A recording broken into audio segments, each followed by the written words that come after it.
Friends, ನಾನಿವತ್ತು ನಿಮಗೆ mushroom pepper dry ಮಾಡೋದನ್ನು ತೋರಿಸ್ತಾ ಇದ್ದೀನಿ. ಮೊದಲಿಗೆ ನಾನು ಒಂದು ಹಾಫ್ ಸ್ಪೂನು ಜೀರಿಗೆ, ಹಾಫ್ ಸ್ಪೂನ್ ಸೋಂಪು, ಹಾಫ್ ಸ್ಪೂನು ಕರಿಮೆಣಸು ಹಾಕಿ ಫ್ರೈ ಮಾಡ್ಕೊತಾ ಇದ್ದೀನಿ.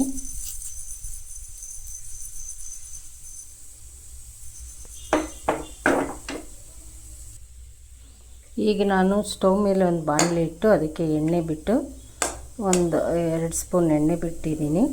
ಮತ್ತು ಸ್ವಲ್ಪ ಕರಿಬೇವು, ಒಂದು 4 ಹಸಿರು ಮೆಣಸಿನ್ಕಾಯಿನ ಹೆಚ್ಚಿ ಹಾಕಿದ್ದೀನಿ. ಚೆನ್ನಾಗಿ ಫ್ರೈ ಮಾಡ್ತಾಯಿದ್ದೀನಿ.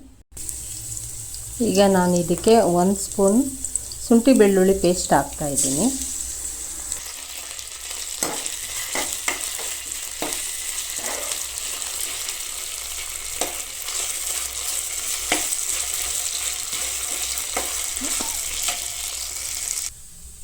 ಈಗ ನಾನು ಒಂದು 1/4 kg ಮಶ್ರೂಮ್ನ ಚೆನ್ನಾಗಿ ತೊಳೆದು ಕಟ್ ಮಾಡಿ ಇಟ್ಟಿದ್ದೀನಿ. ನಾನು ಸ್ವಲ್ಪ ಮುಂಚೆ ಕಟ್ ಮಾಡಿಬಿಟ್ಟು ಇಟ್ಟಿದ್ದೆ, ಅದಕ್ಕೆ ಸ್ವಲ್ಪ ಕಪ್ಪು ಬಂದಿದೆ ಅಷ್ಟೇ. ಈಗ ನಾನು ಇದನ್ನು ಫ್ರೈ ಮಾಡೋದಕ್ಕೆ ಹಾಕ್ತಾಯಿದ್ದೀನಿ.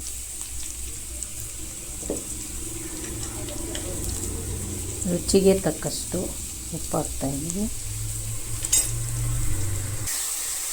ಈಗ ನಾನು ಇದಕ್ಕೆ ಪೌಡರ್ ಇಟ್ಕೊಂಡಿದ್ದೀನಿ, ಅದನ್ನು ಹಾಕ್ತಾಯಿದ್ದೀನಿ. ಜೀರಿಗೆ, ಮೆಣಸು, ಸೋಂಪು,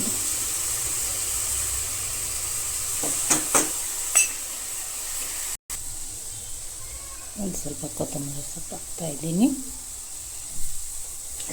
ಒಂದು 5-10 ನಿಮಿಷ ಫ್ರೈ ಮಾಡಿದ್ರೆ ಸಾಕು ಫ್ರೆಂಡ್ಸ್. ಬಿಸಿ ಬಿಸಿಯಾದ ಮಶ್ರೂಮ್ ಪೆಪ್ಪರ್ ಡ್ರೈ ರೆಡಿ, ರುಚಿಯಾಗಿ.